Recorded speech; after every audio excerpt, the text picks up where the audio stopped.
problems. Welcome to the ReThink podcast. This is episode 199. Is it really? I think so. I don't think No? so. Stefan's look. No way. No. No. Yeah. Can I get a fact check? Are we allowed to do that? Is it the first podcast we've ever done about stewardship? Money. Surely not. I don't think so. If it is, we've made a mistake. We should have been talking about this a lot more. We don't have any sponsors. I don't know what you're talking about, Jim. I mean- I'm sponsored, though. According to the stats that I heard Andrew preach about, we should have been doing a podcast on money every 8th episode. That's true. Every yeah. 8th episode, Yep. Jesus talks about money. Yep. Well, no, that's every 1 in 8 verses in the Bible. In the gospel account, Jesus talks about 16 out of 38, 38 parables. Mhm. About half. 2,000 verses on wealth or money in the Wow. Bible. It's kind of a big deal. And yet, it's really not. Yeah, see, I got you to think right there. Because let's jump into this thing. Money is a Here we go. magnifier. Here comes the sermon. You ready for this? Money is the magnifier of our hearts. That's what money is. That's what wealth is. I'd agree. Me too. All right, let's be done. Folks, we don't have much to say about money. So Jeff, you've been preaching the longest out of all of us. Throw I think me you under just the bus. said- Here we go. Here's my just said here's you my don't. here's my question. Like, did you preach on this like your whole time of preaching? Why? Because you get criticized. Right. You get what was the word you used? Micro. Money is the Magnifier? magnifier. You get put under a magnifying glass. Oh. Mm-hmm. Because as soon as you start talking about money, people start watching you and criticizing. It's just the way it is. What's church trying to raise funds? You just want our money. Mm-hmm. You know, I built a second house. Built a house, worked hard, lived in it for 10 years, sold it, made good money, built a second house, got lambasted because it was too nice. Preacher is in too nice a house. And nobody stopped to ask, how much money did you make on your first house? And do you have a retirement account with the church? Right? It's called heaven. Yeah. Yes, that's true. So It's actually what do you know? guaranteed. But Anyway, I can Last get really year's. wound up there real fast, but But what I'm saying is, it's no. all. But see, it's why would you all- want to put yourself into that predicament? It's that criticism that keeps us from addressing one of the biggest heart issues that Jesus talks about. Because it's a hard issue, and people don't want to be confronted with their sin. Well, it's easier to go. None of us do. It's easier to defer and go, well, you just want this, when it's reality. Like, you just want our money. Well, it's really like Jesus saying, I want your heart. You know what really freed me up to be able to talk confidently about that? Number one, I did some Bible study on it and dealt with my own issues. You know, and my own issues with it. And then after doing Bible study, you can't avoid the subject. So teaching through Scripture, it's evident there. But realizing that this is once you get past the reaction of people, this actually is a thing that sets people free. If they can get a handle on their money, because it's the number one conflict source in a marriage relationship. Right? It's a huge source of conflict in your working relationships. So if you get a handle on this, it's such a liberating thing. And, you know, and the subject that really set it free for me was when I was watching. It's an old church called Granger Community Church up by Notre Dame in Indiana. It's a Methodist church. Mark Beeson was the preacher. He's deceased at this point, but he was an incredible storyteller.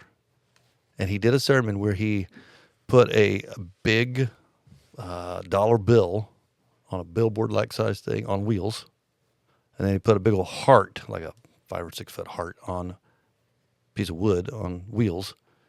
And then he used the scripture of Jesus where he said, where your treasure is, there your heart will be also. And he taught the fact that we use money to control our heart.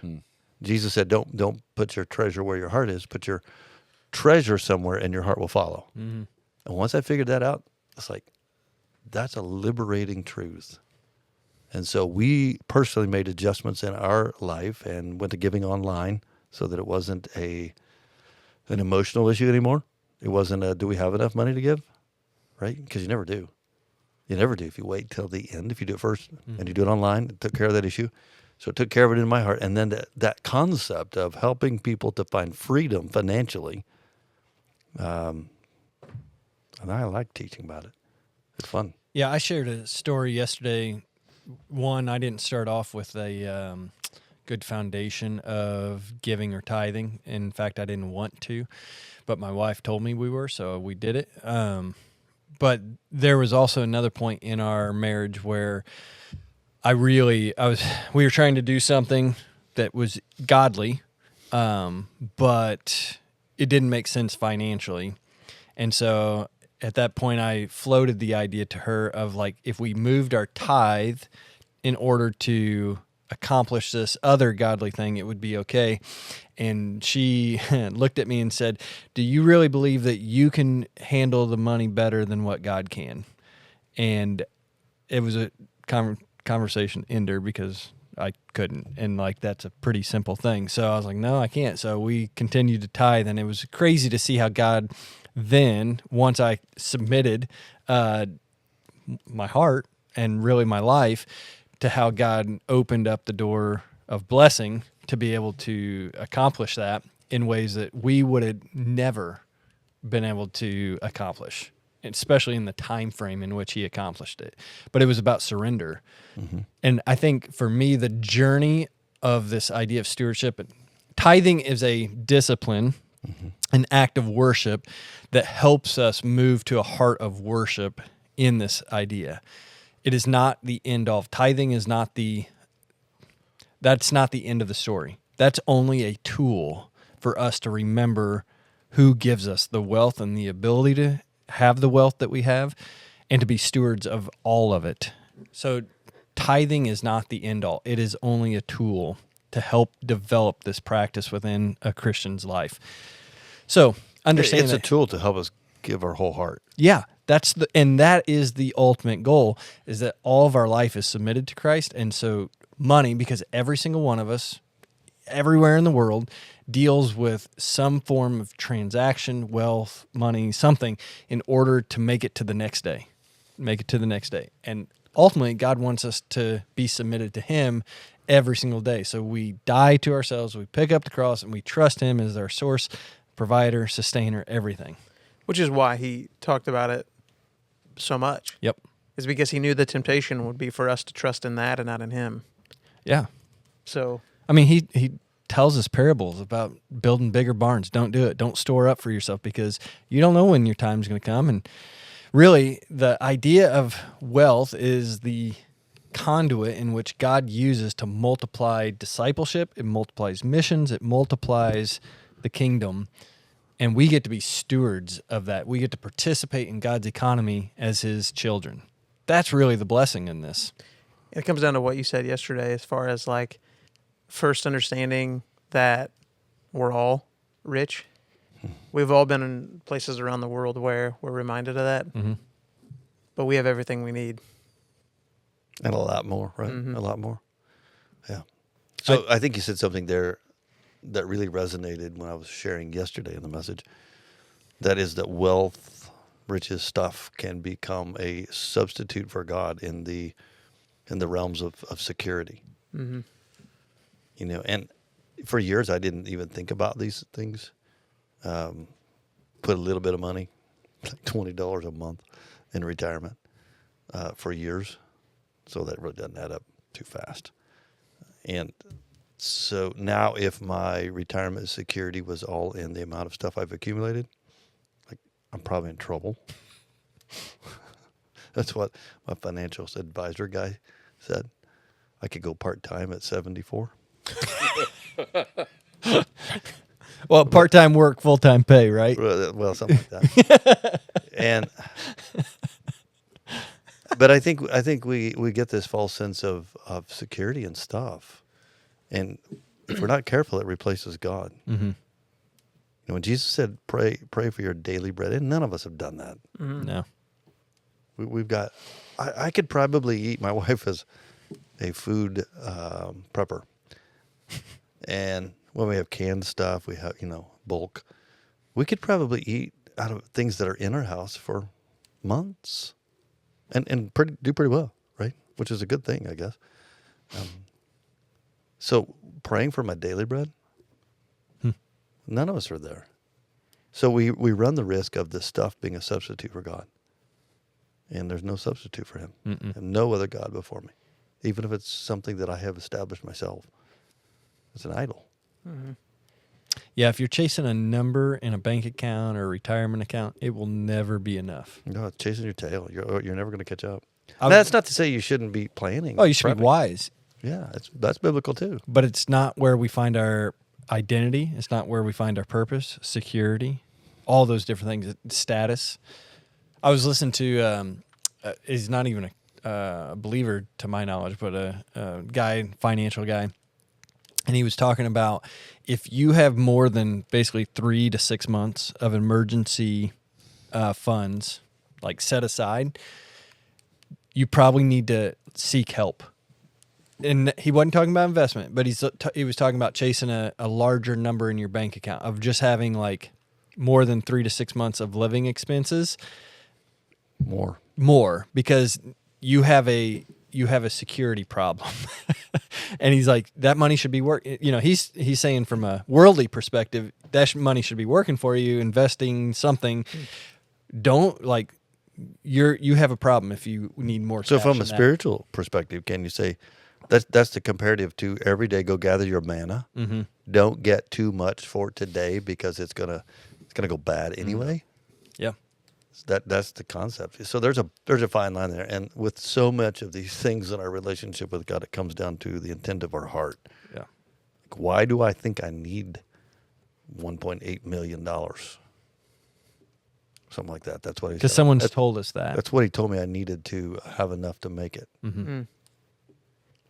Yeah, I also shared a story about a guy that he was in our church. And while we were going through our adoption process, he could have literally wrote the check to our adoption, and he wouldn't even had missed it. It wouldn't even affect his balance. But he walked up to me, and we were getting ready to go. It was like right after the home study, and you got to do, there's a big portion you got to pay right after that. And he walked up to me and he said, I don't know how much you need. He said, but I was praying about this, and this is what God told me to give you. And it was, the exact amount for the next step, not to pay for the whole adoption, but for the next step in the process. And it was one of those reminders to me that God is the one who provides all along the way at the right time for his purpose and his glory. Because really, even through that, it was about trusting God's provision every step of the way. It wasn't about the money. God has money is not an issue for God, but it's about our hearts. And I hadn't, even whenever I thought I had submitted, I hadn't submitted. I needed to be reminded of his provision at the right time. So that's what I've learned over and over again through my life. That's probably the third thing I would say as to what's changed my perspective in teaching on this over time is stories. Mm-hmm. People who give, it's not coincidental, but the right amount at the right time. Mm-hmm. I don't have my wife tell a story about selling a red house. Mm-hmm. We built a nice house that was too nice. We're wrestling through the adoption process there too, and we couldn't figure out how we could afford it, and so she finally says, "Lord, if I have to sell this house, then that's just what we'll do." And it wasn't. Sounds easy to say, not easy to do. And the next, that's on a Saturday, and I shared that testimony on Sunday.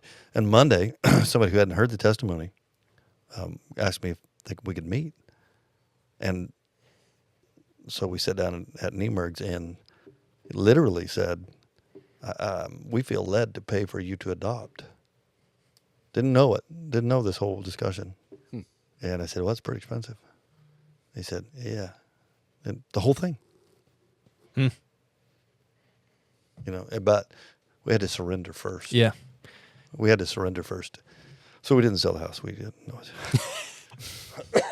I mean, that's the key, though. God wants us to that position of trust in me, trust in Him, not your things or not even your method of figuring out how to get it done. Yep. Just trust in Him. And I think that's the beautiful thing about this. And you start hearing these stories. And so we, through history at Christ Church, have done 4, maybe 5, 4 full-blown capital campaigns trying to raise funds for things. And so you got to talk about money. And then you have people, I remember one couple who were driving a silver Toyota Camry at the time. And they said, we're just going to keep driving this thing. It just got paid off. At the start of the campaign, just paid off. We're just going to give the car payment until this thing, and this car just keeps going and going and going and going. And going. All the way for 3 years for Toyota. Right. But they were able to, it was like $350 or something like that a month. Mm-hmm. And they just gave it instead of getting a better car, a newer car.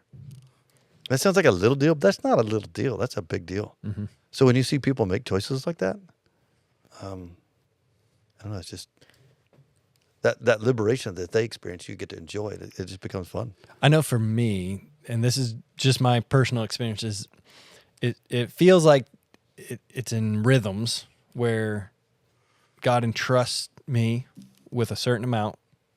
And when I learn to submit and be content with where I'm at, it's like He tends to give you a little more. And then I have to relearn what submission and contentment is. And He works in me. And sometimes it's a little time, sometimes it's a long time. And then it's like He's enabled me to have a little more. And I'm not talking just like material wealth. I'm talking about all of life, and it's like, it really is this journey of walking with Jesus, learning to continually stay in submission to Him. Mm-hmm. And whenever I get out of check and I start thinking, I got this or whatever, that's when things fall apart. Well, I read it yesterday. I think it was Luke 16. If He can't trust you with the little things, how can He trust you with the big? Mm-hmm. Yeah. For me, there's no... I can think about, multiple stories and steps of faith throughout, like, my journey with the Lord. But the decision to give consistently has been, without question, like, the most freeing thing. Mm-hmm. Like, we decided, 10 years ago to do the online thing. And when that comes out on Wednesday, I get the email. And it's, some people will question, like, oh, do you really even know it's coming out? Yeah, we know it's coming out. But it's that freedom to know I made the decision. We made a decision as a couple. We're going to do this, and we're going to set it up. And it's not even a question anymore. It's coming out whether we wanted to or not. Mm-hmm. And it's just so freeing. Like, to me, that's why I'm not afraid to talk about it, because it's literally one of the most freeing steps of faith that we've ever taken. Mm-hmm. I think you have to practice too. Like, stewardship is not something you just wake up one day and good at. You got to practice it. You got to be intentional about practicing it. That's why I like the online thing, because it helps you become disciplined in it. Well, it's funny how God lines you up with your spouse, because I wasn't naturally gifted in this area. No one is naturally gifted. Yeah, there are people who are gifted at There's more people attentive to the Spirit, like your wife. Romans right. 12. I was going to say, with giving, give generously. There are people gifted. Yes. My wife is Just that don't person. know it. Yeah. I know, sir. You know what I mean? Like, so when God gives you a little bit more to steward, mm-hmm. right? Like, she's the one that's like, nope. Yeah. We're on the app doing it immediately. Mm-hmm. And I'm thankful for that. I need that. So can that become emeritus, kind of self-serving almost? Yeah. I think people fall in love. This is the same thing. People fall in love with religion and not Jesus. Yeah. They love all the facts about Christianity or the history or even the songs and process of religion, but they don't really love Jesus. And that's why I say I think it's only a tool for us to submit our lives to Christ. But those are the fully. people that ask the question, in your life group, how much do I have to give? Here's how you tell that. All of Are it. we talking about the gross or your net? Yeah, those type of questions. Yeah. That's why Jesus talked about, don't let the left hand know what the right hand's giving, because it wasn't about you. It wasn't about how much you gave. It wasn't for the recognition. Like, it's recognizing it's all his. Mm-hmm. I'm gonna read the scripture that we're basing this series off of. 1 Timothy chapter 6, starting 17, says, "Command those who are rich in this present world not to be arrogant, nor to put their hope in wealth, which is so uncertain, but to put their hope in God, who richly provides us with everything for our enjoyment. Command them to do good, to be rich in good deeds, and to be generous and willing to share." And I think right off the point, Andrew made a really good point this in Clay County, I'm sure. Jeff preached. Yes. Here, Jeff did this too. You haven't watched it yet? I have not watched it yet. No. It's on my way home. Maybe. Maybe. I think you just lied. Command those. Well, I remembered I got Brooks with me. And if she falls asleep too early, it makes it hard to go bedtime early. So I don't know if we can put Jeff on next. But a boom. Wow. Command those who are. I can't have this fired. Fired. Okay. What kind of retirement funds you got? Eternity. You can always work with your hands again. Eternity. We don't have unemployment around here. I'm just warning you. Command those who You are have no rich. employment. So, like, when we read those scriptures, command those when are rich, automatically, we're thinking, Somebody else. oh, that doesn't apply to me because I'm Right. not rich. Like, that's not us. Rich is always somebody with more than me. Right. And Andrew, I liked how he developed this going back to when this was written, the church in Ephesus. Like, at the time, it was a wealthy trade route, wealthy city, but all of them did not recognize even their wealth. And I think that sums up America in a really good picture. Like, if we compare that to the rest of the world, we don't want for nothing. We really don't. It is not just in stuff. No, and it's not. It's opportunities. It is. It's freedom. Mm-hmm. All of that comes together to make us fantastically rich. Yep. And so when you read that, like, he's talking to me. He's talking to you. He's talking to us. Like And the whole concept I said a little while ago of retiring. Now, we've made that up. Yeah. Yep. Yeah. That's a new one. I'm gonna retire at 72. 59 and a half. 247 years old. When you die. yeah. Because it's not. Yeah. Retire used to be die. I'm gonna retire like to the grave. Mm-hmm. Ouch. Jeff ain't working with his hands. Broke it. But we're rich. I cut you off. But you did make some derogatory remarks. You deserved it. You just tripped it. Go ahead. I don't remember where I was going. Where I was going with that, like, it's exactly what you said. Like, he's talking to us, and it's not, again, it's not our finances, but it's our life. Like, are we willing to give Jesus my goals, my priorities, my schedule, my time, my family, and it is our finances, but it's all of that in that aspect. And I should have looked it up, and I said this yesterday too. Statistic wise, I read a statistic a few years ago, but the lowest earning class of Americans are richer than 90% of the people in the world. Mm-hmm. And so when you think about that aspect, like, God has blessed us, and we did nothing to deserve the family we were born into, the country we were born into. So are we giving God the full glory in that? Are we going to that potential? How much of your life have you lived in Mexico? Almost half. Half your life. 1/3. Why? I'm older now. I forget how old I am. Why do you think so many people want to come here to the U.S.? Oh, for sure, opportunities. I mean, there is work in Mexico, but there's not pay that goes with the work.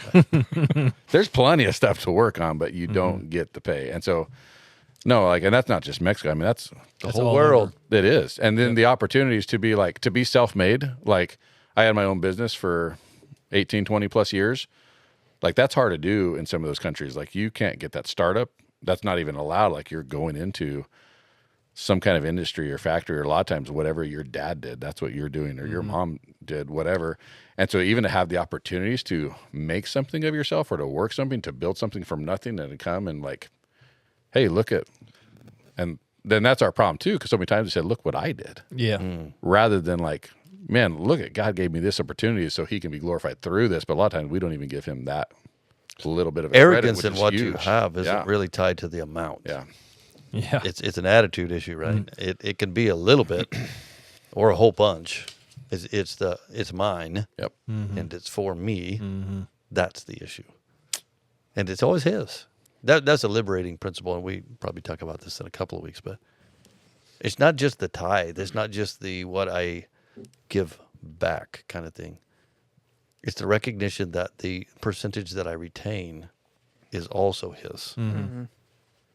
That actually, for me, has been a more humbling thing to wrestle with than the giving part. Because the giving part's like, okay, I can release that, and that's not mine. I get that, but this is mine. No, really, it's not mine. This is what I get to retain to take care of whatever other things God's entrusted to me to do, but it's not mine either. And so that really affects you, the kind of decisions that you make, affects how you use debt, and the kind of investment choices you make, what you buy, what you don't buy. To me, it's things like, okay, if I buy all my money in this thing over here that's a depreciating asset versus this thing over here which increases in value, what have I done? What's the best thing for me to do with God's money? And that's where it really gets touchy. It can also get really fun, too, if you can keep your heart in check. That's hard. You understand it's not because you can real quickly go, wow, look at them. They kept that for themselves, and now look what they got. Yeah. I mean, that's just the honest truth. It's tough. It's tough. It's a daily thing in some levels. I think, I mean, I don't know too many really wealthy people because I don't hang out with those people. I'd like they're to. not hanging out So with if you, you're that's it. extremely wealthy, I'd love to hang out with you. But But if that- you're not, I'll hang out with you too. But the few people I do know that are godly and have been very blessed in wealth, there's a pattern in their lives, and they're some of the most generous people I've ever met. Like, They tend to live simply too. yeah. And they give beyond what is even reasonable, and they love doing it, and they don't want any recognition for it. Like, there's a pattern there with how God entrusts believers. And I think their hearts are surrendered, I think there's a key to that where they're like it's true living is found. Because I've known people on both aspects that were truly like they were set like that, but like they didn't live it. But then I've known the other perspectives where they had literally absolutely nothing. Yeah, you're right. But they were still some of the most Yeah. some of the happiest, Yeah. joyful.